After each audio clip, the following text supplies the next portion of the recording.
आज औक्षण राहिलं. आज आम्ही इथं औक्षण करून घेत बसलो आणि तिथं माझ्या राजाला काय झालं तर या मातीत परत कुठलीच बाई तिच्या नवऱ्याला ववाळायची नाही. रायगडावरून निरोप आला तरी जाणार नाही असा शब्द दिला होता ना तुम्ही आम्हाला.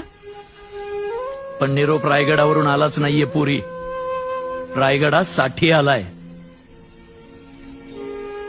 त्यामुळं आज जर आम्हाला काही झालं तर मोहित्याच्या बायकांनी हातात तलवारी घेऊन सीमेवर जा.